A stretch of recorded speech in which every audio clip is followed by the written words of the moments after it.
What's up, everybody? What's up, everybody? My voice is gone. Oh God! This is not gonna be. What is it called? ASMR. What is it? ASMR. Yeah. Okay. Yeah. I'm gonna have to tell the story like this. Stop. Some people do like that shit. There's a true crime is actually really popular for ASMR. Actually, that's just not gonna be what we do. How about that? That's just not our style. Not my style. Just a little.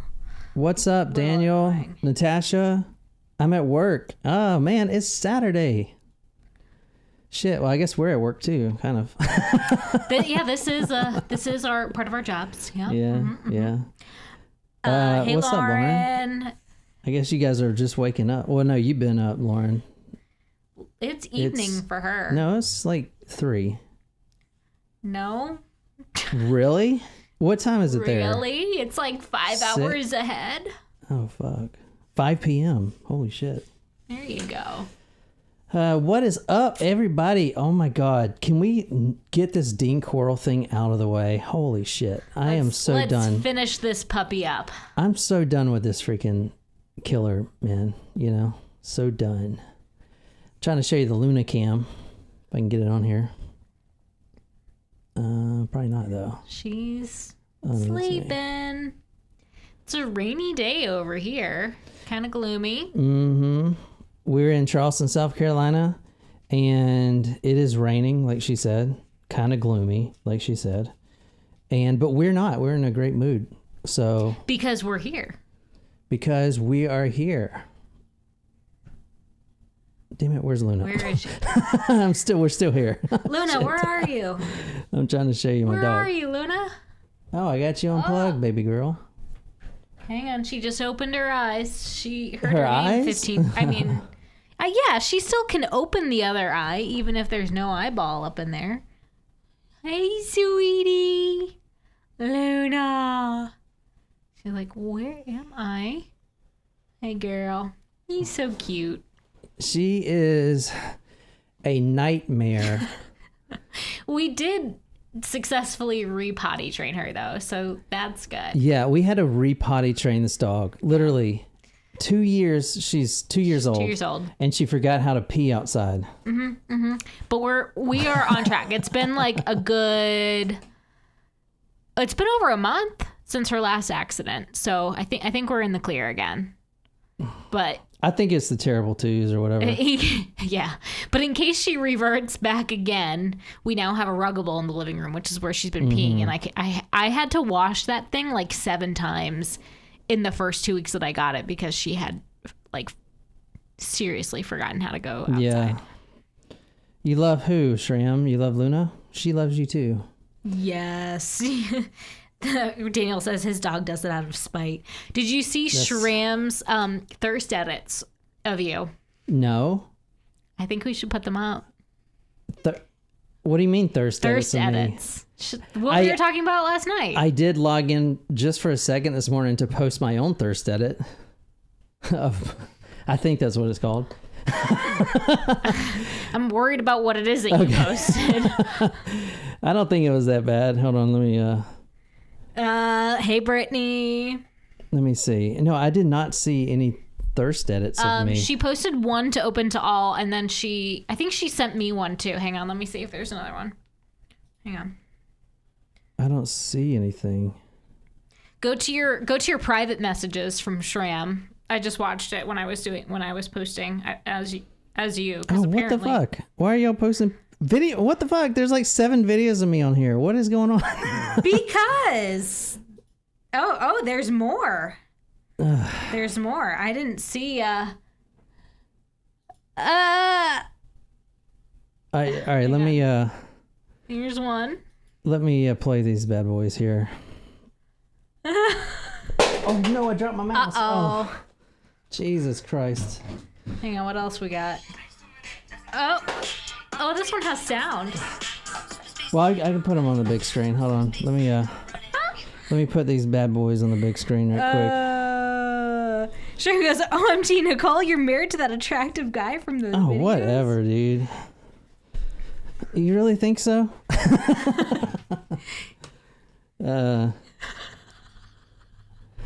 Oh, motherfucker. Oh my god, these are awesome. I do love the cowboy Hold on, I'm putting it on the ones. TV. All right, go ahead. I gotta Hang get. on, I gotta see what ones Shram had sent in particular. Oh, here we go. This didn't seem safe to post to everyone.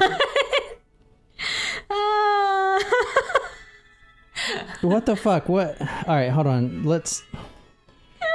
So these things have sound. Hold on. All right. I'm gonna put these on. Oh my god, the ones that she sent one to you directly in a message, which honestly, Shram, I mean, he did that on YouTube for all to see, so that's his own fault.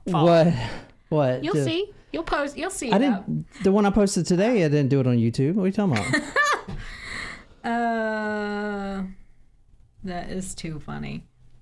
All right, so here is one right here. Let's see what this one is.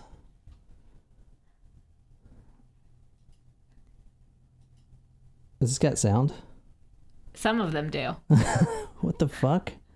What the fuck was that? Oh my gosh. All right, let's look at the other ones. For those of you who are just joining us, we learned what thirst edits were yesterday, and Shram made some pretty awesome ones. Did anyone else make any? So tell us, Nicole, what is thirst edits? So it was an edited video of shorts that are meant to make you look provocative. You know, it's probably what the kids are posting of themselves nowadays, on social media.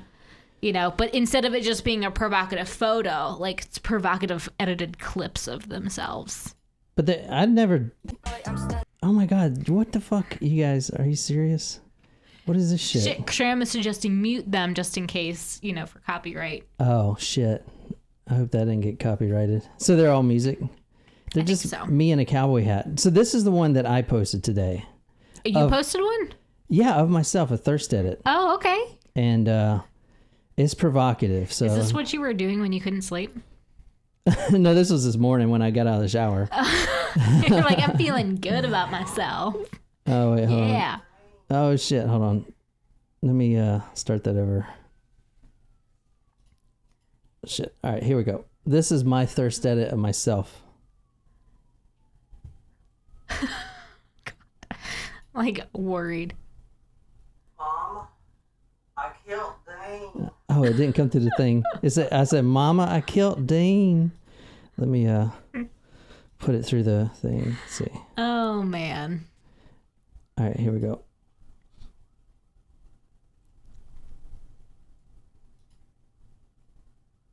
Mom, I killed Dane. What do you think? Mama, I killed Dean. Mean, I think we should go back to watch Shram's. Oh my God, it sucked. Well, damn it, I shouldn't have posted it then. Which one do you want me to look at? Why are y'all keep posting these about me? What the fuck? Because we were talking about it yesterday. Hey, Wolfie.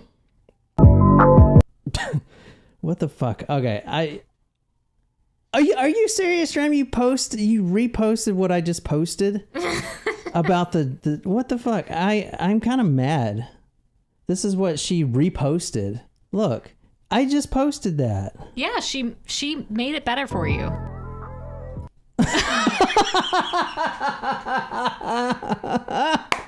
Oh my God. I get it. I get it now. I get what a thirst edit is. Finally, seeing me. Oh my God. I get it. I understand. I'm so embarrassed for you.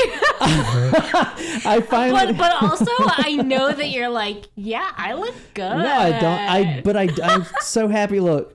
I know what a thirst edit is. Oh my God. Finally. Wait, I think you should go real quick to the one that Shram direct messaged to you. Okay. Why? What is it? Just, you steal edit clips out of Oh context. my God, dude. Shram, what the fuck, yo? That's why she only sent it to you. But you know what? You did do that on a video. Never did that shit. Oh, then how did she get that video? That was my my twin. evil twin. Oh, man. What the fuck? I never did that. How'd you do it in slow motion? What? Shit. What the fuck? This is the shit that's gonna haunt me if this podcast doesn't work out and I have to get a job. And they're like,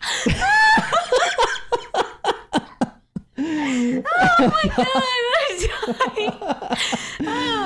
Which episode was that from, Shrimp? Like, props to you for going back to oh my find god, that. dude, that is terrible. Oh my god, Holy that's the best shit. thing. Everyone is dying. Oh man. Oh my god. I don't even remember doing that. Dude, I am almost 40 years old and I'm so immature. Jesus Christ. Just signed it. Jesus Martin goes, Christ. just signed in, but after seeing that, I'm out. Oh, Woo! Okay. All right. Got my ab workout in for the day with that laughter. shit. Oh my god, dude. Woo! I am so immature. Tell me I was probably drunk. I had to be drunk. That might have been a deleted episode. He was very drunk, she says. Yeah, that at least makes us feel a little bit better. Yeah. Now share which one? Last one you posted. Yeah, that one was good too. Which one? Do you have it? Let me see. No, I'll show it. The last one you posted on the Discord. All right, here we go. This is oh god, did you just post this? What is your problem? I mean, this is what happens when Oh my god, Tram, what the fuck? amazing. What is Jen doing? What the fuck? That's so stupid. Was that at the same time? I don't know if it's a good thing or a bad thing. I've done nothing thirst edit video worthy. So there you go. I'm safe. Did you do that at the same time, or was that going on at the same time, or did you like put those two together? I mean, it is. It is fair game. You did that on YouTube, so yeah, you know. fuck it.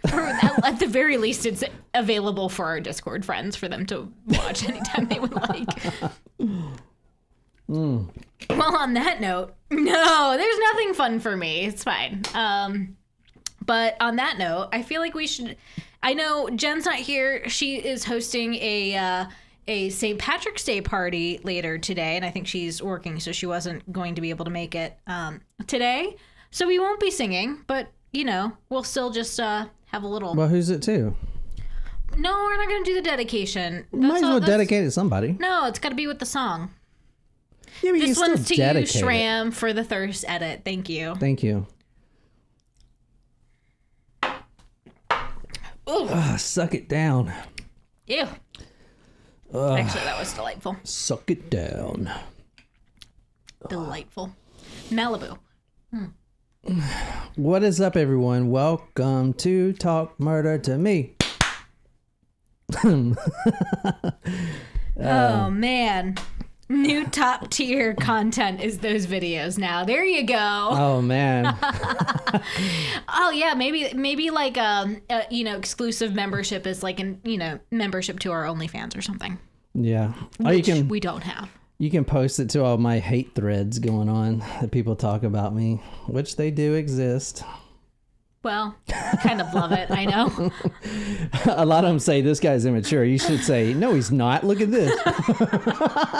You know what it reminds me of? The Happy Time murder, the Muppet like movie with the cow. Movie, yeah.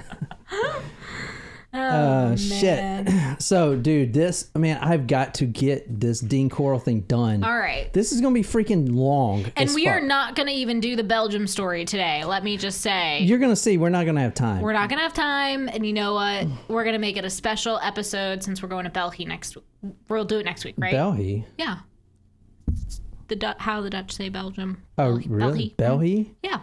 I mean, we can do it Monday if you want. No, let's do it next week when Jen's here. Okay, so because I can go get some of my favorite Belgian beers. We can do a thing. Okay, but I wanted to do like a private one too. So okay. Also, well, we can still do that. There's some confessions here. These are my confessions. In this story, I was even going to do like a private one where you read the confessions. They're not like terrible, but this is not the toy box, level. Oh no, not even close. Good. This is just confessions of the two accomplices. All right, man. So can you like recap from yesterday and even the day before or the week before the whole story? Yes. For us? Hang on. I'm making sure that they know the suck it down is a reference to Duke Nukem. There you go. Oh my God. I don't think that Simpsons where Homer's choking Bart. Why you little? You know what I'm talking? Oh, you never watched The Simpsons. Mm-mm. I don't think that would make it in today's world. Probably not. There's a lot of things that would not make it. Also, like probably us, but you know, we're still here. Yeah. I don't think we could start this today. Nah. Nor would I want to. Holy shit. Yeah, no. Now I'm just too invested. I have kind of. Oh, Daniel's also playing Duke Nukem. Oh shit! No there way. You go. I'm going through the Duke Nukem World Tour. And Nicole's favorite character is this little guy that rides this, I don't know, like a spaceship. And he goes, suck it down. Suck it down. And he just keeps saying that. It's really, really weird. I love that game. I grew up on that game. You know, a lot of people used to call me Johnny Bravo. Yeah. Which is kind of looks like Duke Nukem. I never got that Duke Nukem vibe. But anyway... So, anyway, are you guys ready to get it on? Mm-hmm. All right. We got a lot of people in here. What the fuck? We had like 4 likes like 2 seconds ago. Now we got 0. How is that even possible? It was all those thirst videos. But did y'all unlike it? All right, let's get started. So, can you kind of recap us, at least from yesterday? The first 2 episodes, part 1, part 2, we talked about Dean... I started at the end. I didn't know if it was going to work. And I will say, one of the big reasons I did that is we didn't know our friend Brent was going to be here. And you can't just thrust someone who doesn't listen to true crime, male or female, into a story where you're digging up bodies and showing photos. I mean, you know. Yeah, and we only did the bodies in the shed yesterday. And I know. And you ended it with, they stopped. They stopped at body number, was it 17? Is that where I ended? They stopped digging, and you ended it with saying how he was giving candy to the kids, and they were working in the store, and he was basically grooming them to trust him for years. Oh, yeah, because this candy store was behind the elementary school. Yeah. So, well...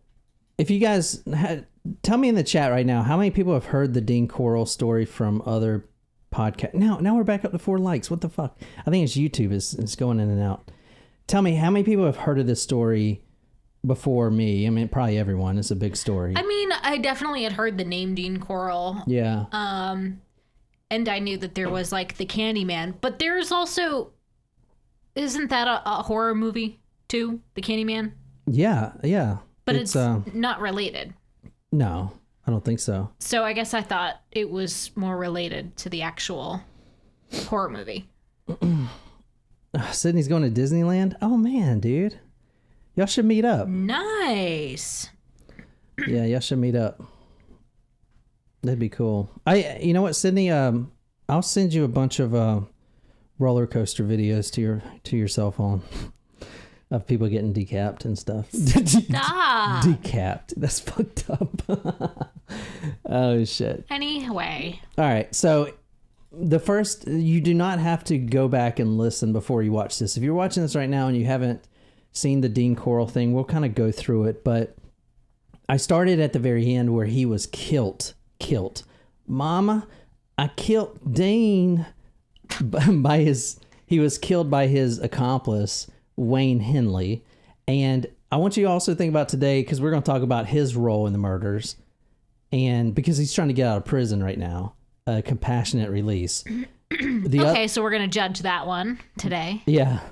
The other accomplice, and this is him right here. He's trying, this is from the Texas Observer right here. See, that's him now.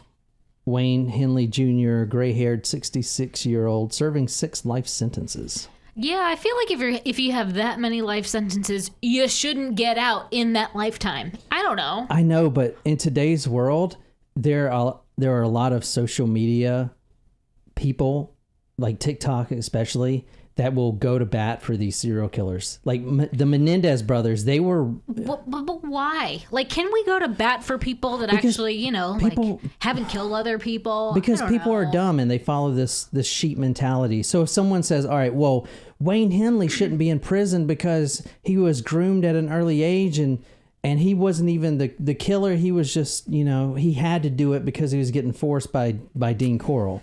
And then everyone, millions of people post this, like, why is Wayne Henley in prison? Da, da, da, da, da. And it just makes them seem innocent. It's the same thing with the Menendez brothers, Which we havenn't done. Yeah, but so everyone was cannot calling speak to for that. them to get released. But I'm going to show you right now. I mean, you're going to see this guy belongs where he's at. The other dude, David Brooks, the accomplice, which we're going to go into him too, he died in 2020 of COVID. the RFID. Yeah, COVID. RFID. Shit. So anyway, you don't have to have listened to those. We started with Dean Corll getting killed by his accomplice. And then yesterday was a very exciting episode. It was the bodies in the boat shed. They found 8 bodies the first day in the boat shed. And then at the end, they pulled out 17. Although there are probably a lot more. They're probably still there. Because they stopped digging. Like, that's good enough. We got what we need here. I mean, that's exactly what they did. And I'm going to kind of tell you why here in a second. I don't understand how you can justify that. I really don't. You can't. Like, you can't. I mean, they should go back now and dig them up. Yeah, But they should. They really should. But I'm going to kind of tell you their mindset. But this is what we talked about yesterday a little bit. All the bodies there. This is, there were 17 found. But as you see, like, they didn't look in all these spaces, right? I mean, like, Dean Corll was very efficient. So he lined them up like Tetris. So you can guarantee there's one here, 1 or 2 here, probably 1 here, 1 here. As you'll see, they just started throwing all the bones in the same bag. And they're like, they're probably this kid. Which is probably not what you're supposed to do. Anyway, so we're going to get started with today's episode. What? Shram just uploaded a thirst trap edit for me. What's a thirst trap? The thirst edit, whatever it is. Sorry. Because somebody said thirst trap the other day. And Shram did say thirst trap. Yeah. What's the difference? Yes. It's a picture, I think, right? But anyway, if you're welcome to play it. It's literally from today. So. From you? Yes. Okay. If it's not me, I'll definitely play it. Let me see. Does it got sound? I don't know. All right, let's do it. I can do the same thing at the same time. Oh, shit. Do you know what it is? Yeah, I just watched. Oh. All right. So here's Naquiz. Just drinking my Gatorade. It's to trap your thirst. Well, there you go. I mean, I am thirsty drinking the Gatorade, so that is too funny. All right, so yesterday we stopped and I told you, I don't think we went through all the boat shed. No, I think we did because they stopped. Okay. I don't know. We'll see. Anyway, somebody asked right before we signed off. Literally, I signed off and I was thinking about answering the question that I think it was Amanda asked this. You remember I said there were all the kids in there were between 11 and 13, but there was one exception. Yep. And it's not a good exception. Yeah. So she had asked, well, what's the exception? And I didn't mention that. So I'll put that in first. Okay. First, right here. And the exception there is, as I said, most of the boys found in the boat shed were early teens. However, they did come across one pair of muddy pants that were found in the dirt no longer than 1.5 feet. Oh, no. So a boy of the age of 9 or 10. All right. So a little younger than his typical victim. Yeah. In fact, this was Dean Corll's neighbor when he lived in an apartment building. As you'll see, Dean Corll moved around a lot until he finally ended up at his dad's old place, right? Mm-hmm. So, and David Brooks would say, quote, the youngest kid Dean killed was about 9. His daddy run a grocery across the street from where Dean was living. And that's 9 years old. So, anyway, let me send you, I gotta send you the quotes real quick. Shit, I forgot to do that. So, tell me what you think of Dean Corll so far. Tell me what you think of this story. Horrible human being. How's that? Well, I will say that the mother thinks differently. Well, it seems like he had a perception of being like a good, citizen. He's giving out free candy. Well, he was a good citizen. Yeah, I'm gonna say the murders. Well, the murders are different, but if they are different, yes. As you'll see, the mother, Dean Corll's mother, which her name is Mary West, she, up until the day she died in 2010, has been trying to clear her son's name because she thinks her son was framed. And guess who the real killers were? Wayne and David Brooks. She said her son is just misunderstood, and we're gonna talk about that because the mother is in denial. Yeah. I mean, I would try to present the mother like through this story, like trying to make it seem like maybe, but it's just too far out there. 1 second, guys. I'm sending her all these quotes real quick, and it's going to take like 2 more seconds. I will say we've covered a lot of gay serial killers. Mm-hmm. And the ones I can think of off the bat is Dean Corll, obviously. We've covered John Wayne Gacy, Jeffrey Dahmer, Bruce MacArthur, which is a Canadian serial killer who was also a green thumb, like a landscaper. Yeah. And then another one, one of the good stories we covered, his first name rhymes with Herb. Herb. Baumeister. We covered him. He was a businessman. He owned a bunch of like 7-Eleven type stores. Was it 7-Eleven or no? It was like fabric stores, wasn't it? I think it was fabric I can't remember, stores. but I do remember he lived in a mansion and had a big pool. He had a big pool. He lived in a mansion. Because the episode was called her pool party at her Baumeister's, I think. Yeah. I would like to redo that story actually and kind of see what I would do differently in today's, since I'm mature nowadays. Bob Berdella, yep. Oh yeah, Bob Berdella, yeah. One. But a lot of the gay serial killers we covered would never admit even to themselves that they were gay.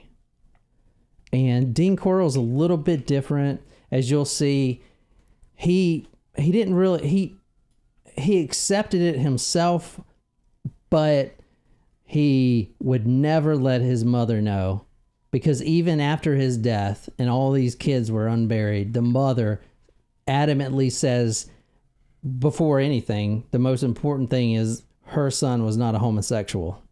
So. I mean, it is really interesting to, like, it's the sign of the times where that was so shameful. And I know that there's definitely still that stigma today. But I wonder, had they been in like today's kind of society, would they have that kind of same reaction or same, denial or anger about, I don't know. So let's get started with this. Going back to Wayne, when he finally confessed, and he felt really good after he confessed, almost like a high. And a lot of killers feel this, is, that weight off your shoulders. Yeah. That weight off your shoulders, yeah. Quote, "Mama, I told him everything." "What do you mean, everything?" "Just everything."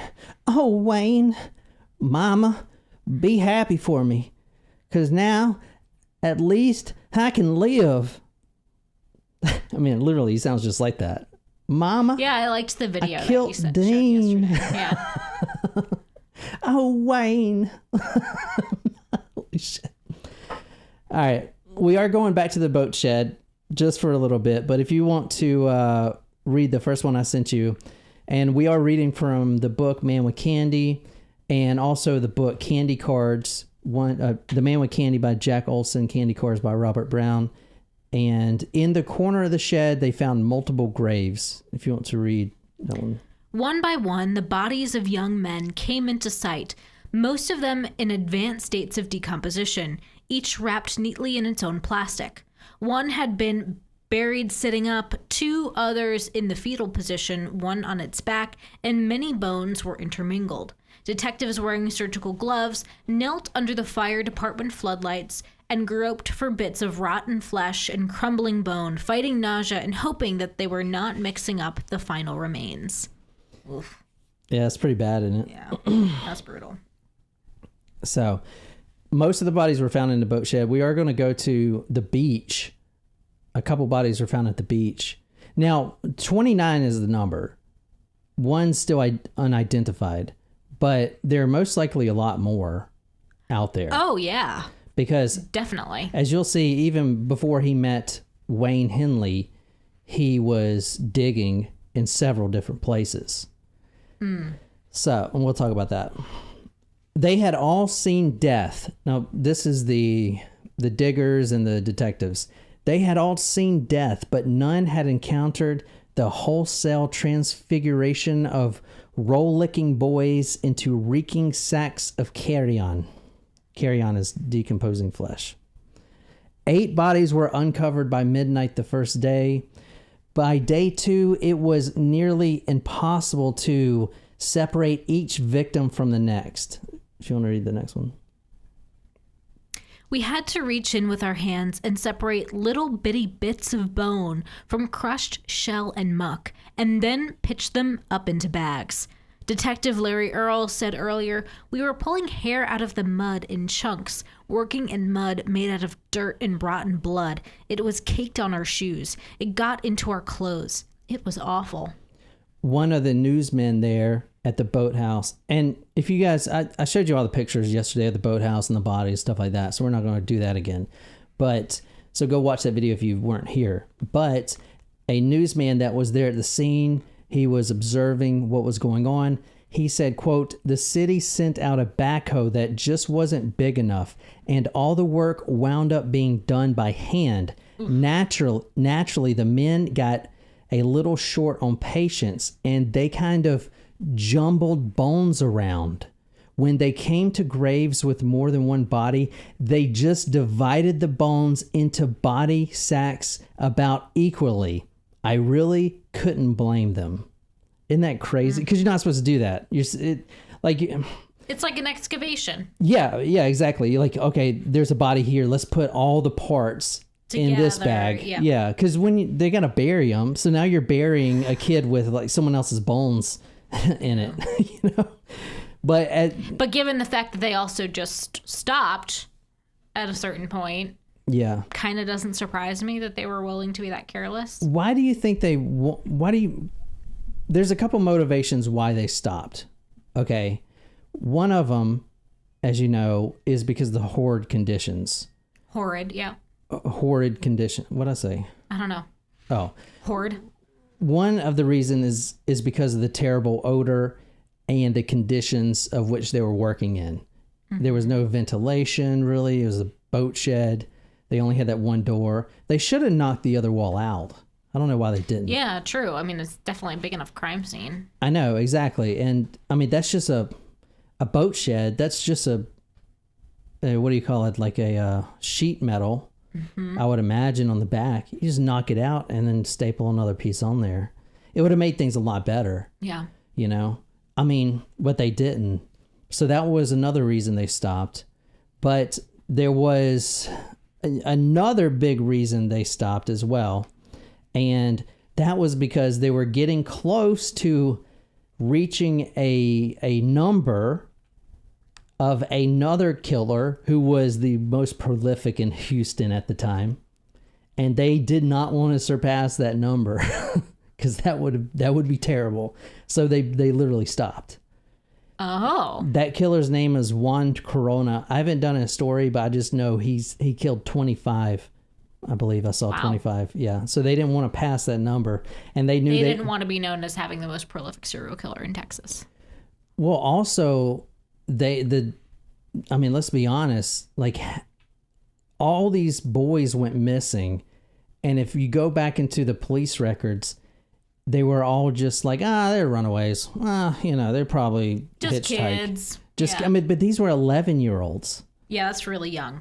And they all ran away, or they all disappeared from the exact same community, the Heights, which is why have such a high concentration of runaways in that one area. Yeah, and why didn't the police, catch on? From the ages of 11 to 13 years old.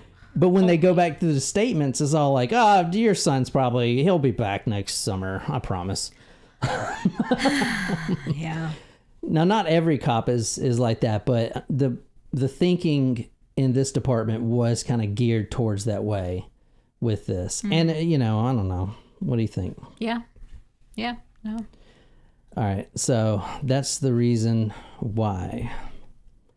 And let me see. On day 2, 17 bodies had been unearthed, although there are probably still a lot more in the shed. Probably 1 or 2 more in the shed, and probably a lot more outside, especially at the beach. We're going to visit the beach and stuff like that. And they actually used a backhoe in several different spots. So they were lined up, but then they would go 2 blocks down, there would be some more. And then one place about 50 miles up in a forest, they found some bodies too.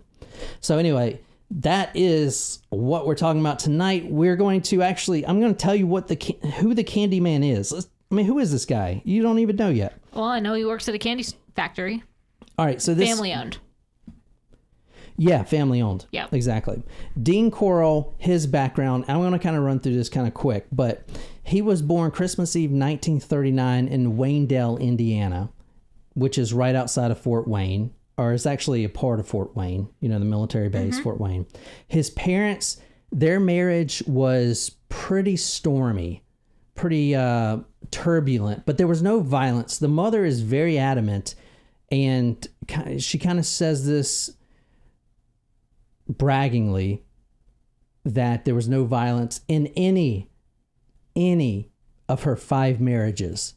There have been no violence. So you see what I did there? Not that it's bad that she's married 5 times, but she did get married 5 times.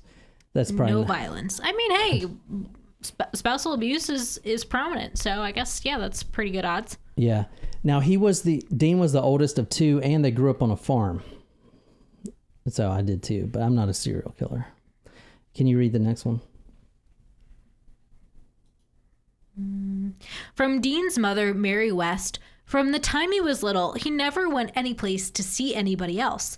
If the kids would come to our place, he'd be nice to them and he'd play with them, but he'd never go to their house seeking them out. I might have had something to do with a birthday party when he was about 6. He had his feelings hurt because he was so little and didn't get a prize.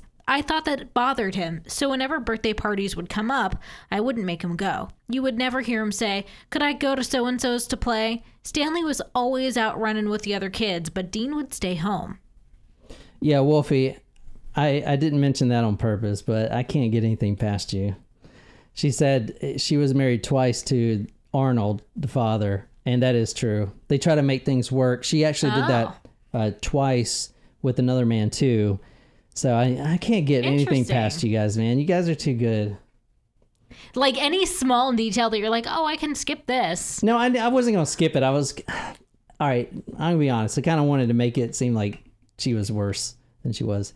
Married 5 times, which she was. She was married 5 times, but she also remarried the same guy. Twice. Twice. But two different men twice. Yes. Interesting. From what I've seen, I don't know. I didn't keep track of all of her marriages. Don't shut up, Wolfie. It's good. No, dude, I like that. I just need to know that I can't get anything past you. And I had the same. Wolfie and Shram both did the one Corona. That's what instead of my Sharona. That's exactly what it is. Oh, I was wondering what the hell you were talking about.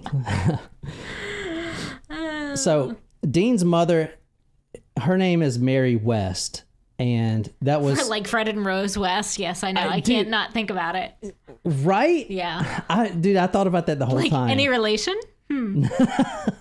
No.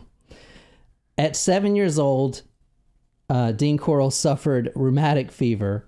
And a lot of killers do have some kind of childhood sickness like this.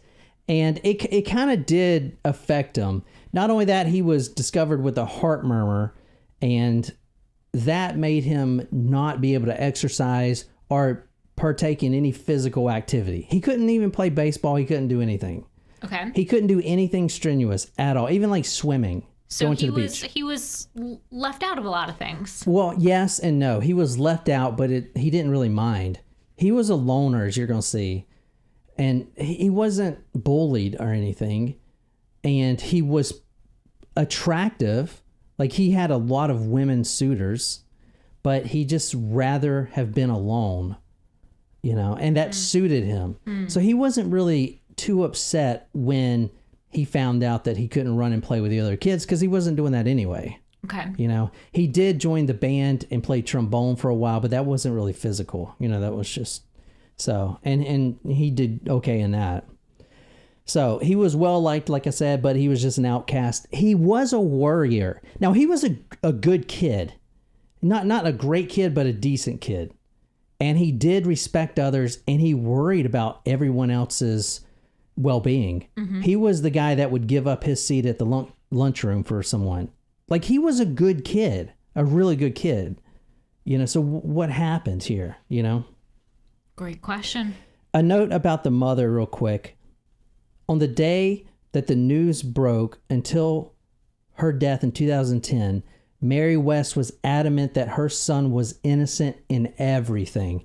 That either he was getting framed, or David Brooks and Wayne Henley were just pinning all this on him, and he actually tried to move away.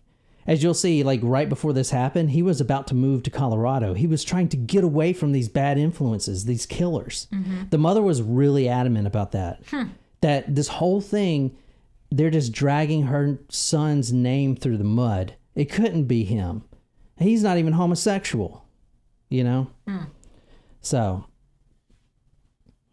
I will point out that the mother is also kind of a religious fanatic.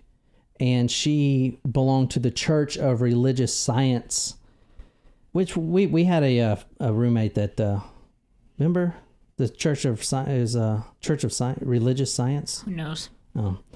Anyway, so she belonged to that. And she, for instance, when the news broke, she contacted a psychic, who the psychic told her that her son is innocent.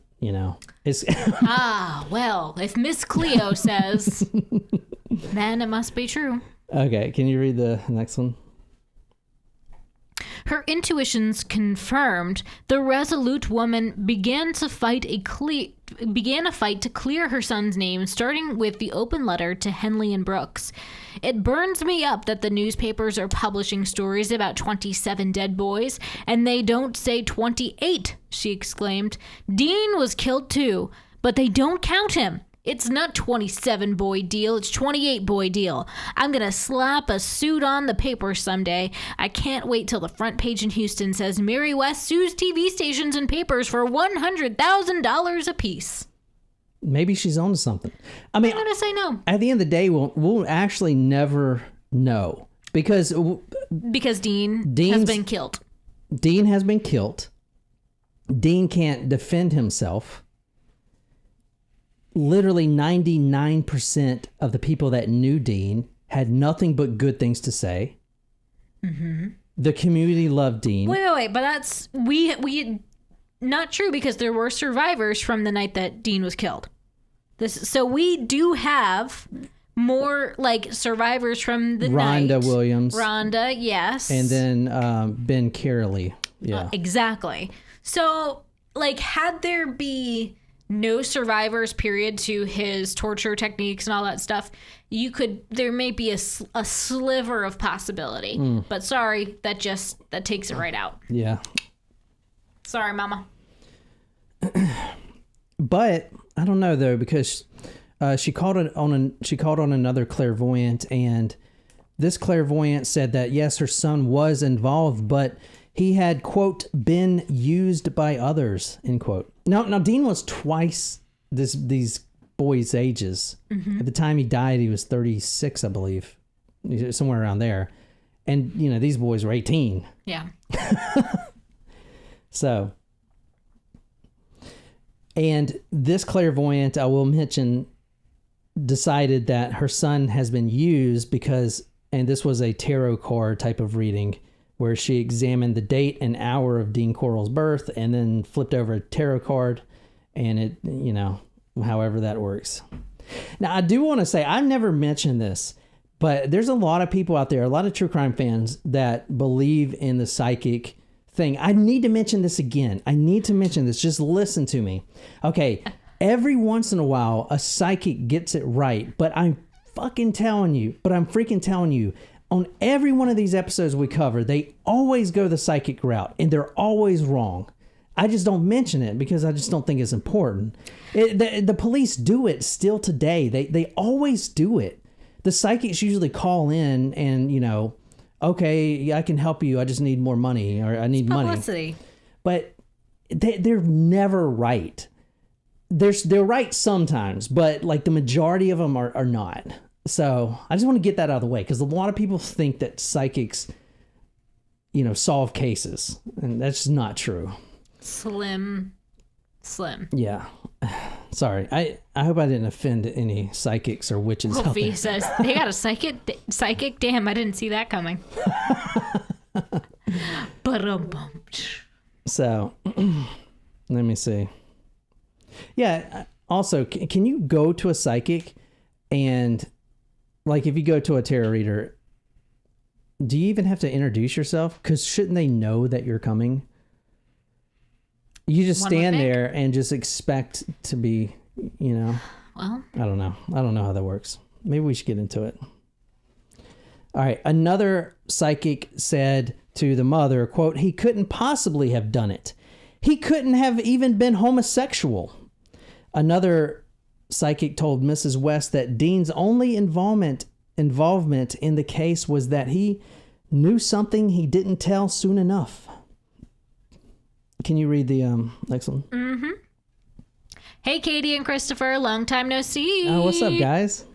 Did you already get married? How's the wedding plans? Oh, shit. Yeah, it's been a while. Fill us in. All one want to do now is... No, I sorry. I put one instead of I. Yes, you did. All I want to do now is prove him innocent, she said. I don't even care if they get me. It doesn't mean that much. I'm not afraid to die. If people knew the whole story of Dean's life, they would be absolutely sure that Dean is no killer. Maybe she's on to something. Again, no. Again, no. I can't even stick up for her. Like, it's...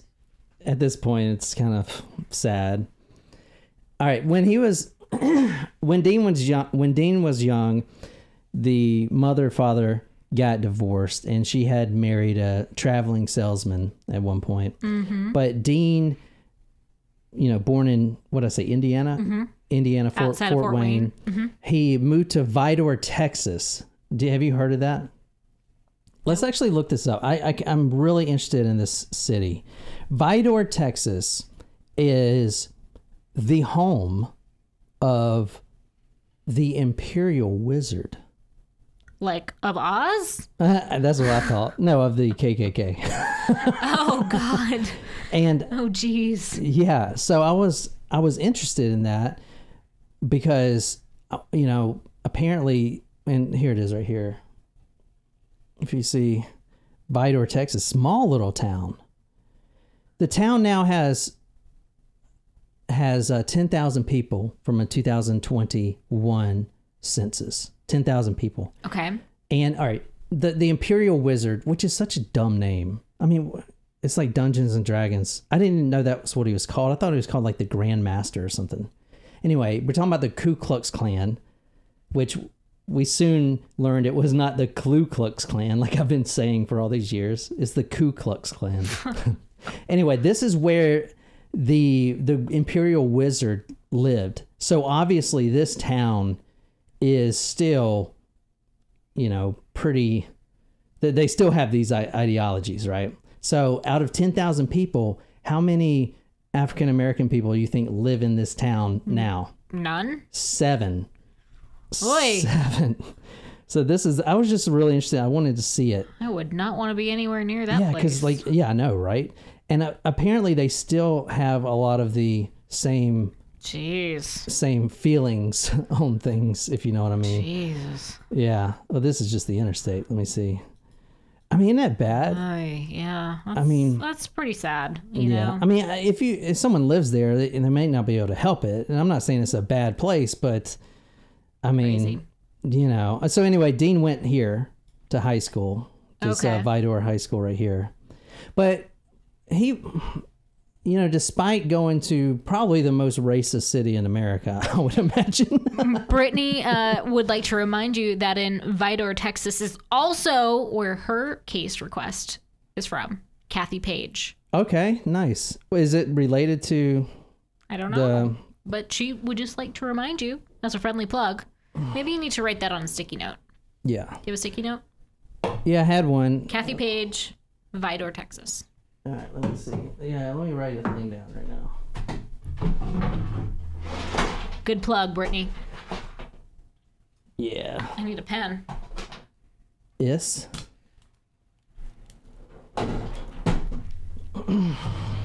Nice. I mean, it's crazy. I honestly would like to interview the African American population that lives there. I mean, I wonder. They've. That's got to be kind of tough. You know what I'm saying? All right. Sweet. Vidor, Texas. I'm not saying that's everyone's bad there, but that's just where the Grand Master was born, the Imperial Wizard. Anyway. Crazy. So, but the reason I'm saying that is Dean Corll never adopted any racial hatred or anything. I didn't see any of that anywhere. So he just never really cared about that or never adopted it. Dean was an okay student, nothing special, no high marks or anything. He got in high school and he got out. Actually, he was held back 1 year because he failed, I believe, a grammar or English school because he failed English class. He was held back, but he was pretty well liked. He was actually featured in the yearbook, even though he was held back that year. Mm-hmm. And he was well liked. And one of the things that really helped his popularity was the fact that, he started giving out candy. And we're going to talk about the candy shop right here. All right. So the mother started making candy and she was always sort of a chef. She would always cook for the kids and she would always make sweet treats, and they loved it. And her neighbors loved it. So one day, what do you say? Pecan or pecan? Pecan. Pecan. Yeah, that's what I say too. Pecan That's pie. what you say? Pecan? Pecan pie. All right, because I don't say that pecan stuff. That's some Yankee stuff. So one time, this old pecan salesman, one day when he was a kid, this pecan salesman came by trying to sell his pecans and noticed several cooling pies, apple pies, on the windowsill. Several. And I don't know if he had a taste or whatever, but he did remark to Miss West. She was married at the time to a guy named Jake West. Miss West, he did suggest that Miss West maybe think about doing this full time. And she latched onto that idea because she knew she was good. Very cool. Yeah, that's pretty cool. But she knew the pie market wouldn't make it. So what she did was she drove up to Houston and she paid $50. She went to a chocolate factory that was in Houston. What? What's so funny? What? Shram said, has anyone had or made potato candy? Looks deceptive. And Daniel's response was, isn't that what Russians call vodka? That's awesome. Dude, I have a great Russian episode, if y'all heard it. We have a few Russian episodes. The Stas Reflay case. There's quite a few good ones. Yeah. You remember the live streamer? Is that the trash streamer? That one pissed you off, especially at the very end. Yeah. Yeah. So that one, you guys can listen to that one. What do you guys like, man? Do you guys like these serial killer ones, or what do you guys want to hear? I like that we have like kind of different kinds of stuff. I like that it's not just serial killers, Yeah. I am so it takes me a long time to pick each episode each week because I lose interest. And I had to be really interested in something. Like, all right, so Austin messaged me earlier and said, hey, you should check out the Railroad Killer. And I was like, whoa, I would like do that right now. Like, fuck doing an episode today. Let's research that. But then next week I may be like, but stuff like that. Okay, so what you're telling me is we do need to capitalize on the Belgian killer story before you lose interest in it. Yeah, because you say do it this weekend. I'm done with it. All right, fine. We can do it this week. I mean, let's do it tomorrow. I mean, not tomorrow, Monday. Okay. All right. She drives $50. Mary West, the mother, drives 50. Wait, what did I say? 50 miles? No. I can't even read anymore. Mary West, the mother, drives to Houston, Texas. She visits a candy shop that I don't think was no longer in business when she started her own. And probably the reason they sold her the candy recipe anyway. But she paid them $50 for a praline recipe. What's a praline? Isn't it like a candy sugar coated nut? Is it a pecan actually? Oh no, I thought it was like a cherry. No. Let's look it up. And this shit is gonna make me want some chocolate, man. Yeah, y'all are making me hungry. Who? They're talking about? Caramelized, sugar heated, combined with a roasted nut combination. Oh man, dude, these look great. Usually almonds, pecans, hazelnuts, and sugar. Wait, you said almonds? Almonds, pecans, hazelnuts. See, no one makes fun of when you say things wrong. It's almonds? Almonds. Almonds? Almonds? You said almonds. Yeah. It's almonds. Whatever, dude. I ain't gotta impress you. Correct. All right, so if anyone can, all right, I've been looking for this. I would, if you're a true crime collector, you should as well. But we've been watching American Pickers, and I want one of those Corll Candy Company signs. I know they're out there somewhere, or like a flyer or something. Yeah, how cool would that be? But I will say that wasn't the first name of the company. Okay, so if you're a real true crime, what was the name of the candy company before it was Corll Candy? It was called Pecan Prince. Oh. So if you find a flyer or a sign that says Pecan Prince, grab that shit up. Yeah. Well, hey, it's not too far from some of our listeners, so. I know, dude, if someone can find me, all right, I'm going to be honest, if someone can find me an actual signage used or something and is real from the Candy Corll Company, I'll buy it, at a good price. Literally, because I want it. Just like I had that freaking, the skateboard with the dude's head right there. Yeah, John will just say, buy this for me as a present, and I will. I know. I have a lot of cool true crime things, rare things. Anyway. Sable has a very interesting story you should research. Okay, what is it? Called the Headless Valley. Write that down on the sticky note. Valley, like a Headless Valley. Like a valley? Yeah. Am I writing it down? Yeah, you're the secretary. I'm in. I'm the CEO. Yeah, you are the CEO. I'm the janitor. I always worried about getting fired from this company. Well, maybe you should be nice to me. No, just keep it. You might have another request. All right. It's in Canada. Toxic corpse killing people. All right. What the fuck? Y'all coming out of the woodwork, man. That's great. These sound good. And Stram, you better not be making this up. She might be. She's like putting words together. This better not be some science fiction shit. Because if I start researching it and I find out it's not real. I'm going to not make any more thirst edits. All right. Railroad killer. Got to write that down for Austin. Yeah. But you're not talking about Machuska, are you, Austin? Is it Austin on here? Mm-hmm. Austin, you're not talking about Matuska, are you? The one who got a little happy in his pants when he saw trains go off the rails. Because if you are, so he was known as we did do that story, actually. Yeah, I've done that story. That is, that's a great one, though. He's not really a serial killer. He is a terrorist, I guess. He got off literally in his pants from derailing trains. Actually, I wrote it. If you go here, let me show you. Well, his name was Sylvester Matuska. I don't know how you spell that last name, Matuska. I'm writing down too people who requested it. Yeah. So Matuska, we did. Yeah, this guy right here. So I published this 2019. So whenever that episode was, but this is like the train.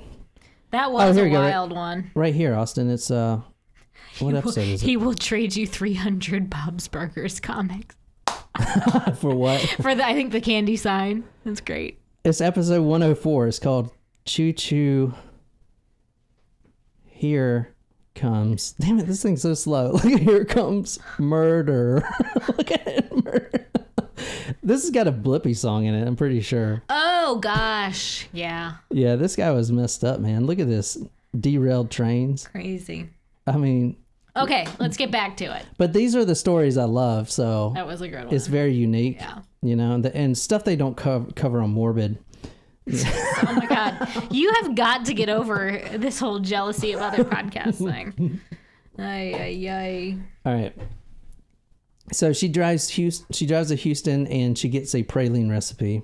Can you read the next one? I remember the machines coming in, a high school friend said, and putting them in the garage for separating and cracking different sized pecans, shaking them, cleaning them, all by machine. And Dean kept those machines running, wrapped the candy in boxes, and delivered them. That's one reason he didn't have a whole lot of social life. He was busy all the time. Like I said, he wasn't hated, and he was a really nice kid. He would do anything for you. He would give you his shirt off his back. You know that saying. He would literally do anything. And not only that, he brought all these kids candy. Every day in school, he would bring everyone candy. Free candy, you know? I mean, he was a great kid. Everyone loved him. The mother trademarked the name Pecan Prince candies, and that's what they went with at first. But that's kind of a closed market. I mean, now you're only... Just pecans, you know what I'm saying? Gotta broaden it. Yeah. But initially, this worked out great because the husband at the time, Jake West, was a traveling clock salesman, like door to door, you know, hey, Miss whoever, would you like to see my clock? I have a big clock.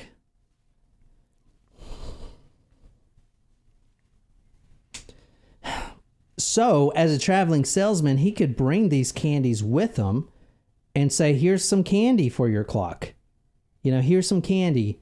Would you like to buy some candy? So it worked out really well. However, the mother, just like her other marriages, there was a confliction of ideas, is what she would say. The marriages never were violent, but they just never got along. She never married the right person. They always had these different ideas on how to, like, for instance, raise kids and stuff like that. Like Arnold, the real father, was strict. He wouldn't beat the kids, but he was real strict. And the mother was, no, he's fine. You know, kind of laughing when they do something instead of scolding them. So at this point, the mother and the husband, there's some tension brewing here. Plus, Dean Corll hated the stepfather, you know, which happens a lot. So there was some tension brewing. Now, this candy company is getting pretty popular and pretty big. They're pretty successful right off the bat. So eventually, the husband would, you know, quit his job, and everyone's working at the candy company full time because they're making good money. I mean, it was a success right off the bat, you know. Now, when Dean turned 18 years old, he was eligible for the draft, and he was drafted into the Army. However, he was let go at 11 months in, not because of anything bad, but that's because and I've seen this before when I was in the Army too, and it happens usually in basic training. And basic training, I believe, is 6 months or 3 months. I don't know, 6 or 3 months. And then you go to this thing called advanced individual training, which he was going to be a radio operator. So that's where he was at, most likely, when he got the notice that he was getting kicked out of the military. Honorably, but just because the family needed him back at the candy shop, which I've seen that happen before, like a family business, and, you know, you would be in basic with one guy, and then he would get ripped out and be like, oh, you're needed back home for this, that, and the other, or a family death or something, you know, and they just end the contract. So that's what happened. Okay. So he was only in the Army for literally 10 to 11 months. Okay. And the mother actually did that. She actually goes to the Red Cross. She goes to the Red Cross and requests him, because at that point, Dean, his life was candy.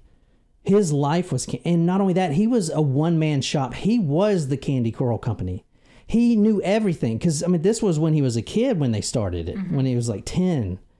And now he's 18, and he's been doing this for this long. It's all he knows. And he was so efficient. He could do every task, and he knew the secret recipes like by heart. He was the candy company. And not only that, he was the one that made it real popular, because he's the guy that would spread all the broken candy to the kids. And, you know, they'll bring the candy home. Well, you know, where'd you get that? It's freaking delicious. Oh, the Corll Candy Company. You know, Dean. So that's a great marketing technique, literally. So he was the business. So they pulled him right out of the Army. Interesting. Yeah. But, however, and we're going to get back to some murder here in a second. But, however, something very interesting did happen in the short time he was in the military. Do you want to take a guess what that was? What? You want to take a guess? No. He always knew that he was gay. Okay. And it never affected him like it did Jeffrey Dahmer. Like, Jeffrey Dahmer goes on a 2-year hiatus where he's like, I'm not gay, I'm straight, type of thing. I'm just not going to have sex with anyone. Like, it really affected him at a personal, religious level. Dean Corll, on the other hand, he didn't accept it, but the only reason it took him until the Army to actually come out was because of the mother. The mother, even now, says adamantly, above all, my son's not a homosexual. So, you know. Over being a serial killer. Yeah, she's more concerned about that. It's crazy. That is crazy. Yeah. But his first gay experience happened in the military. Now, no one knows what it is, but it is believed that that's when whatever happened. And that's when he finally kind of came out. But he never really came out, you know, because the mother. Right. Does that make sense? Yeah. Yeah. All right. Does anyone say anything? Can I take a pee break? Yeah. I'll be fast. Okay. Ow. You gonna leave me here again by myself? Yeah, you can handle it.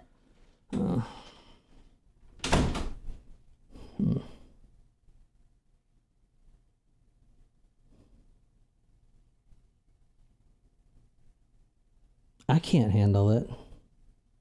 I'm just going to show you guys Luna for the next 2 minutes. Make some thirst content. Dude, I need a host. I can't do this by myself. I'm totally, I don't know. I'm weird by myself. So, oh, that's not it. Shit. Oh, damn it, Luna. Oh, 1 second. Oh, shit. I'm still here. I'm just trying to turn the camera on.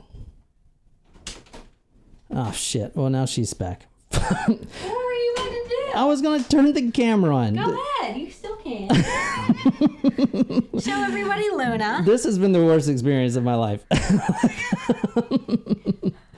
I can't figure it out. What's wrong? Well, Oh like my I gosh. fiddled with the camera. Someone wants me to juggle. Everyone just left. And I'm sucking. All right. Worst experience so far. All right. Do you like my rod? Are you gonna show them Luna or not? I can't figure it out. What the fudge? What do you mean you can't figure it out? There's nothing on the screen. Oh dear. Well, You shouldn't have broke too it. bad. Too bad. All right, so let's continue Okay.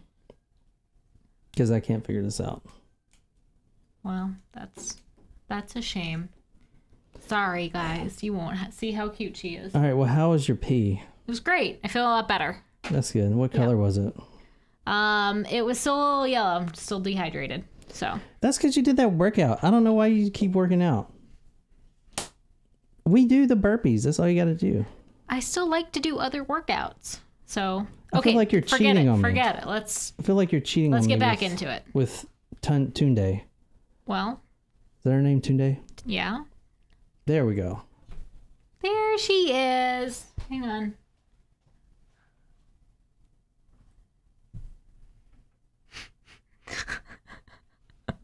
Oh, did something, Luna. She's just too tired. There she is. Look at the tail. Oh, she's so sweet. All right, there you go. Luna. Okay. The world's laziest dog. Now she's awake. You woke her up. Hey, girl. Luna, get a job. Shit. Oh, All right, let's get this thing going, man. Years later, a close friend, and he's the one that made the theory about him coming out in the army. Quote: "He told me that that's where it started," and I'm reading this verbatim, exactly how it's written. Okay. Okay. A friend said, quote, "He told me that's where it started when, the first time he ever turned to a fag, really. I guess that's the only way I can say it. And ever since then, I guess it just got worse and worse and worse." So you see kind of the way they talked about Yeah. Oh, yeah. the homosexuals at the time. So sorry, I didn't mean to offend anyone. That's not my intention. It was more of trying to show you how people thought of the gay population.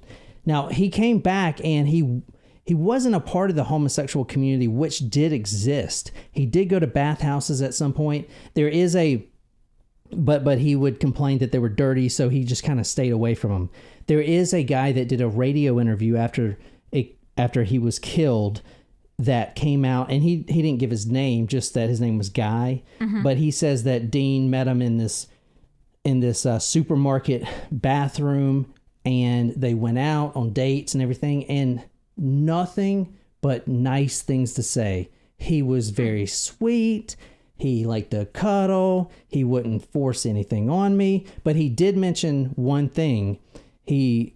When this man went to his house, at 2020 Lamar, there was one room that was kind of shut off, right, and Dean wouldn't let him go in there.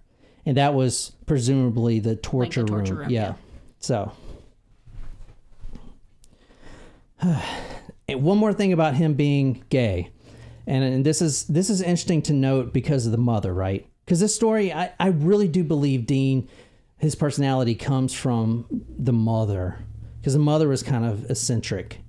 But for up until he got out of the military till the time he died, he's been going back and forth between marrying a woman named Betty Hawkins, right? Like Stranger Things Hawkins. Mm-hmm. Now, this woman who had kids of her own, she was a divorcee, she really wanted to marry Dean. She didn't know he was gay. Like, people just assumed that he was asexual. I mean, before he started, acting, more gay or whatever, more... like outward. Well, he started like flirty, right, being flirty with the kids and stuff. Yeah, but she never realized that he was actually gay. And many times she actually proposed to him, "Oh, let's get married. Let's do this, that, and the other." And it never really happened. But I think he was just doing that to appease his mother, Yeah. So I get that. Because he was an attractive guy. I showed you a photo of him. He was a good looking dude. CuteDeadGuys.com, apparently. So he had a lot of women interest, even when he came back from the military. Now he's all strong and stuff. And all the workers, the female workers, were just, just, Had a little thing for him. Dean, he's so strong. They were, but he never showed any interest, Yeah. And the mother just simply said, Thought he wasn't interested in he was it just in busy. general. Yeah. So, yeah, so I kind of harped on the mother, but that is the reason. Now we're going to get into some graphic stuff real quick. But the mother, like I said, was more concerned about his sexual preference than anything, would never admit to herself that her son may be gay. So one can really wonder what was going through the mother's mind when they pulled up the bodies. Because the bodies were male. They were male boys. Okay. And can you read the next one? Mary West would later say about her son. Oh, wait, hold on. Wait, which one was that? Yeah, go ahead and read that. He was disinterested Can you start over? Sorry. Do you want me to read this one and the next one? No, just read this one. Mary West would later say about her son, he was disinterested in sex in any way, shape, or form. He might have had his moments. He might have been with a boy. I don't know. But that doesn't make him a homosexual. You see what I'm saying? Yeah. And that's important, because the reason that's important is because they pulled up 30 boys. Right. Like, obviously he's gay. Right. You know? Yeah. He's got a preference. So what was going through the mother's mind when they pulled him up? Oh, no, this isn't my son. Yeah, he may have been with a boy, but he's not homosexual. Can you read the next one? How could Dean's mother, adamant her son was straight, ever cope with the descriptions of some of the victims? Not only were they all male, but some of them had been sexually ravaged, and in many cases being a direct cause of the death. One boy's heavily decomposed body lay by a small plastic bag. Sealed inside were his severed penis and testicles, still freshly preserved. So, this is a different side of Dean. Dean actually, in the candy shop, there was a lot of stress. There's a lot of operations going on. And at this point, the mother and the new husband, Jake West, they split for good. And he is trying to tear the mother's company apart. He actually takes the pecan, what was it? Pecan? The praline? No, the name, Pecan. Prince? He actually takes the Pecan Prince name and literally starts his own candy company. Now, they eventually get divorced, but this is all going on while they're still married. That's ugly. And he is trying to directly ruin her and her company. And Dean's in the middle of this and everything else. And it got really ugly. And this guy, Jake West, he was doing some very hateful things. He would... sounds like it. Very hateful things. He would, write these letters to everyone in the community, spreading all these lies and stuff. It was very stressful.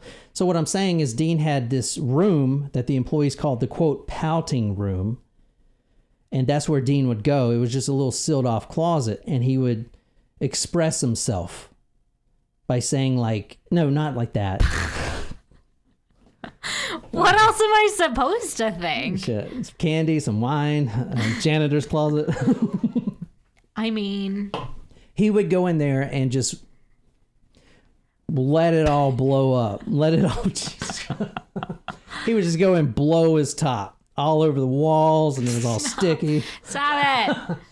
He would go in there and just scream at the top of his lungs, and everyone could hear him. That's why they call it the pouting room. And he kind of pretended no one could hear him. But he would just go in there and break things, and just... That was his way of... So what I'm trying to say is he has a anger temper issue. problem. Yeah, okay. And especially with the stress. So, taking those two things together, and what Nicole just read, where they literally uncovered a boy's body, next to the body was a plastic bag containing this boy's penis and testicles. Okay. And then she also read that Dean Corll, this wasn't after death. This wasn't a Jeffrey Dahmer, let me make a shrine of his penis. This is how he expressed himself through torture. Okay. Okay. If you want to believe he was involved in all this. I do, yes, because again, we have some living survivors of his torture. Yeah, that's true. So, as I said, 17 came out of the boat shed. One more quick thing about the operation being shut down for good. And this is one of the reasons, right? I mean, now you're finding balls and penises and bags. I mean, you're like, let's just call it. I'm done. I mean, can't do it. Again, though, you're still not bringing justice to the rest of the families who may have had children as victims. But think about it. This is the exact same as remember Dorothy Hilligeist, the one we talked about yesterday? He went to the pool. Yep. Her son goes to the pool. She goes to the police. Oh, he's a runaway. No, I know. It's not right. It's the same attitude. Yeah. It's whatever. I get the attitude. I'm not saying it's the wrong attitude. No, I know. But when you're pulling out penises and bags, eventually the lieutenant's that's part like, of the fucking job. I'm just saying, man. I'm just saying. Like, sometimes you got to do hard things in your job. It's like part of it, you know? Yeah. Can you read the next one? The operation was shut down for good to the chagrin of at least one officer. Just wasn't done right, he said. We waited out there all day for good equipment, but the city of Houston is so slow. We should have gone down about 6 feet and taken every bit of dirt out, but we couldn't do it by hand, so we just gave up. There's still bodies in that shed, I'm sure of it. Another boy was dug up out of the 17, and his... All right, let me tell you this right quick. Go back to the one you just read about the penis found in the bag. Okay. Now, none of the victims, this might blow your mind, none of the victims that Dean has killed had any stab wounds inflicted on them. Let me put it simply. Dean Corll never had or used a knife in anything. You're finding a boy's severed penis and balls in a bag. How did they get there? No! Oh, God, sorry. So that's good. That's enough. Stop it. That's going to be your next thirst edit video. Oh, shit. I got to be careful with that. Oh, stop. Suck it down. Stop it. No boys were stabbed. No boys were cut. The pain, and this has happened to multiple victims. Most of them were tied with a Venetian blind. That's just to kill them if they're not dead already from having their penises cut off. I shouldn't say cut. In fact, the next body that was pulled out right after that said the following. The boy's penis was, quote, gnawed nearly in two, end quote. Gnawed. Stop! I mean, I'm just saying. Okay, I get it. That's fucking terrible. Yeah. Welcome to Talk Murder to me. Several of them were shot. Their hands were tied behind their backs if they didn't die from the torture. One had a, quote, caved in chest, end quote. And that was from him being kicked to death. This was an 11-year-old boy kicked to death. Oh my God. Kicked to death. I like to kick someone to death. I mean, holy shit. Like, that is crazy, right? To kick somebody to death. That's hard to kill someone like that, kicking them to death. Yeah. You know? Yeah, it's bad. One body was still intact, wearing a striped swimsuit, undershorts, and black cowboy boots. This was David Hilligeist. So going back to the candy shop, it was thriving at this point. They partnered with this girl named Ruby Jenkins and her husband, and she's known as the Candy Apple Lady. And if you want to read the next one. You guys like this or not? Well, he was a regular Pied Piper, Ruby Jenkins said, laughing. Everybody told him to stop, but he wouldn't stop. The principal even called and said, please don't encourage the kids. They're crossing the street to get the candy, and they're just little bitty kids. The parents are complaining. But Dean still give it out. So we talked about, like, these kids. These are the kids that he would fill their pockets with when he was, working at the candy company. And they were in elementary school. And now they're under the boat shed. So, Dean loved kids. I never saw a man that loved kids like Dean. They were always around him, hugging on him, and he just loved it. Now, things were going good with the candy company until the ex-husband started doing his vindictive campaigning to try to take him out of business. But before that, let me see. But at the same time, Dean was filling the pockets with candy, and he also did something that Gacy did at one point. He put a pool table in the back, so the kids. It was like a hangout spot for them. Exactly, right. I bet the dentists in town love Dean. Yeah. Dean bought the van, and he would pile these little kids in the van and take them to the beach and give candy out. It was really Michael Jackson-y, what he was doing. Yeah. And people started noticing. However, no one put it together that he could be the reason that all these Heights boys are missing. Like no one ever put that together. No one ever put that together because the candy man was so sweet. It couldn't be him. Pun intended. Several workers noticed that Dean was getting, quote, flirty with the younger crowd. We're talking about 9, 10, 11. And he would be pinching them when they walked by. Inappropriate, obviously. Yeah. He would also be literally stuffing their pockets with candy. So he would put his hands down their pants. Yeah. And the mother, of course, was completely oblivious to everything. He had a lot of young friends, Mary West said. They latched on to him. He didn't look for them. One would bring another one. He would let them use his tape player, teach them how to use it, let them come in anytime they wanted, make them feel at home. Oh my God, Wolfie. Dude. Where'd you hear this case, man? They don't do it like me. Whatever. What? Nothing. All right. Is she leading you on to the next point? Is that what her comment means? I don't know. She's drunk. That's what her comment is. Wolfie, what are the glass tubes? No, Wolfie, I have the way I split the story up. I got to get like the background in too, which is the boring shit, right? I mean, the background. Oh, he grew up here, yada yada. He was a good kid. No one likes that shit. People just like the gruesome stuff. So I kind of spread it out. Wolfie says, I'm not happy I know this stuff. I kind of spread things out. She's just getting us everyone a little intrigued. What do you mean glass tubes? Glass tubes. What do you mean by that? What are the glass tubes? That's why we're only doing this story today. We're not even going to do a second story on the Belgian whatever. We're going to do just this and finish it up. Actually, let me look at one of these. Here's this would be good. So right here, these are glass tubes. It's about the same size that she's talking about, I think. Why are we talking about glass tubes? Why are we talking about them? Well, I don't know. I mean, maybe you'll find out in this episode. We have to find out. Yeah, I know. All right. So at this time, when the candy company is still going strong, he's sticking all this candy in these pockets, little boys, and he meets this boy named David Brooks. Now here's his accomplice.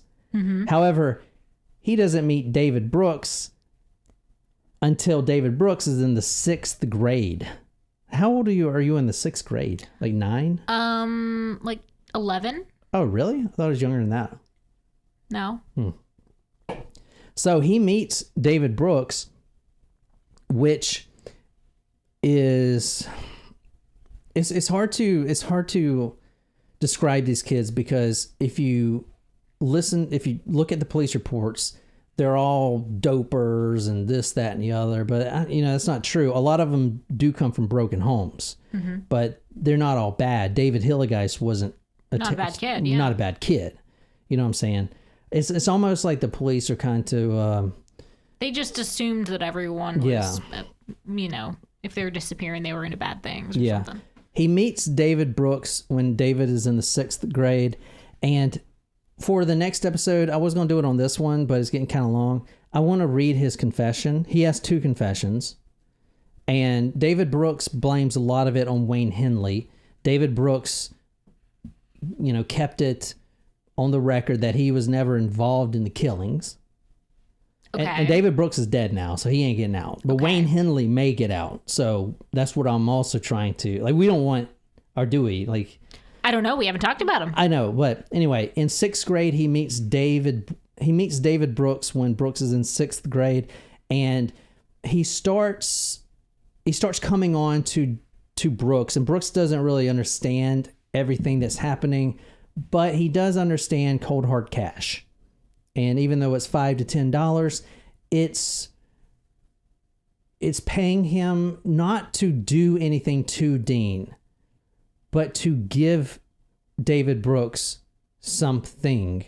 So he is performing oral sex on these kids. And it's very important because Dean never asked anyone to do things to him. He's always doing things to someone. So he is paying, like he would pay David Brooks $5 to $10 to have, quote, oral sodomy with him. That's what he called it, oral sodomy. With someone else. No, with David Brooks. Okay. Yeah. So he would, when they first met, he would pay him $5. Here, just let me, suck you or whatever. And he didn't really understand what that meant. He was in the 6th grade. You know what I'm saying? Okay. So he's just like, okay, $5 is $5. So can you read the next one? He liked oral sex, the boy said, and he'd pay boys to come over and let him do it to them. That was his sex life. There were some boys that were involved with him for a long time. They kept coming back for more, and he kept paying them. But every once in a while, he'd take a kid by force, and he'd do oral sex and rectal sex and all kinds of things, and he'd wind up killing him. That's important because... So he would lose control. Boom. That's the point. He would lose control. So, I know, right? So is he really that bad? I shouldn't say that. But yes, he's really that bad. I know. I'm just saying that he would lose control. I told you about the pouting room and everything else. Yeah. He would go too far. And then that's why that's where you're seeing this. Because you just read a lot of boys kept coming back and loved him. I talked about the one guy from the supermarket that did the radio interview. He loved hanging out with Dean. Loved it. He was the nicest person ever. But sometimes when the boys on the torture board and stuff like that are this, that, and the other, and Dean's having a bad day, he would lose control. And things got out of hand. Exactly. So that is what happened. Next one. It was always Dean doing something to me, never me doing nothing to Dean, David emphasized, drawing a distinction that was apparently important to him. Now, Dean Corll had a sadistic side, okay, which we're going to talk about, some glass tubes and stuff, but which David would later be the one to provide the information with. But to start it, the first real killings that David witnessed, okay, and now David never participated in the killings. I think we read last time how Wayne choked the victims, or maybe not, but it's really hard to kill someone choking them, even a kid.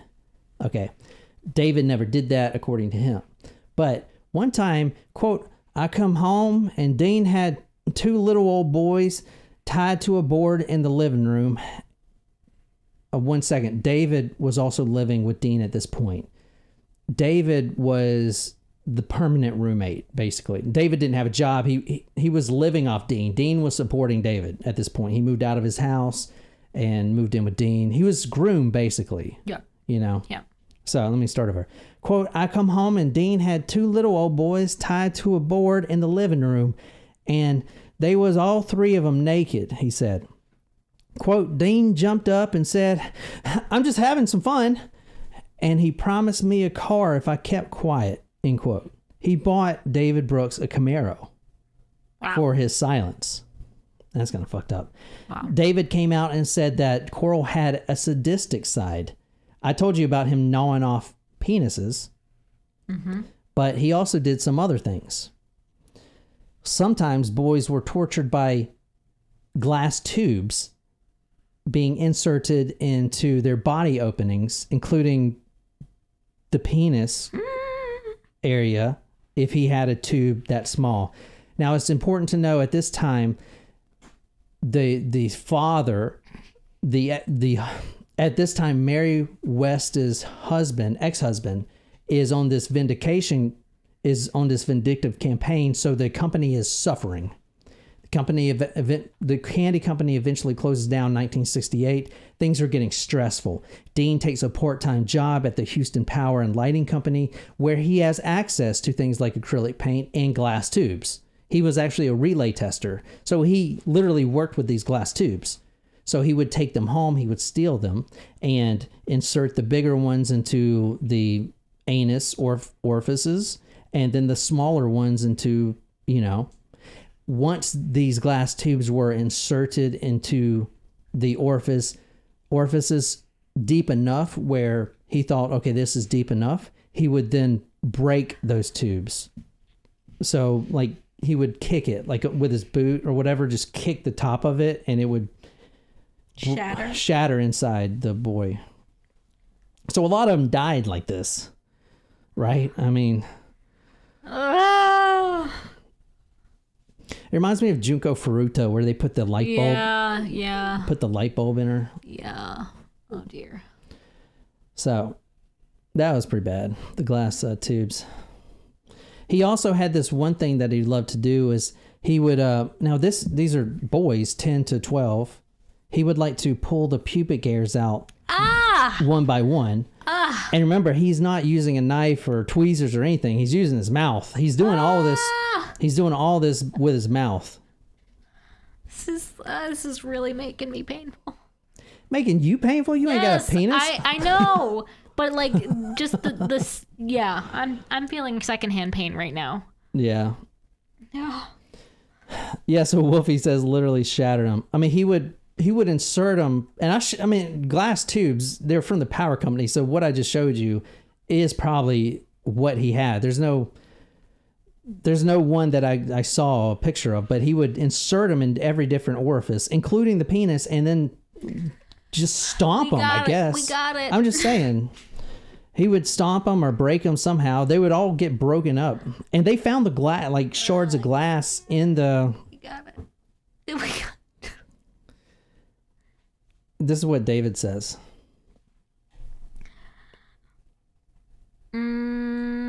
Once they went on the board, they were as good as dead, the young man said. It was all over but the shouting and the crying. Jesus. All right. I might stop it on this episode here. I think, what? We have got to finish this story. Well, you got to give me like 30 minutes to we'll do the next, we can do the final episode today. We'll do it for the Tacos Primos. Or if you would prefer tomorrow, but we have got to finish. I know, but like the story, like we've been recording for an hour and 40 minutes. Like I'll have to cut the episode apart anyway. Yeah, so might as well end it right here. It's a good ending point. The next one we're going to talk about, I don't know, Wolfie, if you know the guy that was shot in the forehead, and that's a terrible story. We're going to talk about that because that in itself is terrible. And we're going to talk about some of the other torture things that he would do. And then we're going to finish it up. It's only one more part. I'm so sorry that it's so long. Do you want to get it done today, or would you prefer to do the next part tomorrow? I don't know. What are y'all all at Disneyland or what? What are y'all doing? You want to do it today? Would you rather do it? I mean, you're the one that needs to kind of finish your prep work for it. I mean, the research is all done. I just got to put it in story format.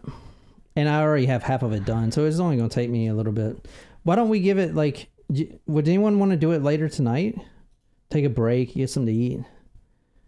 So maybe like in an hour? What? You have a date or something?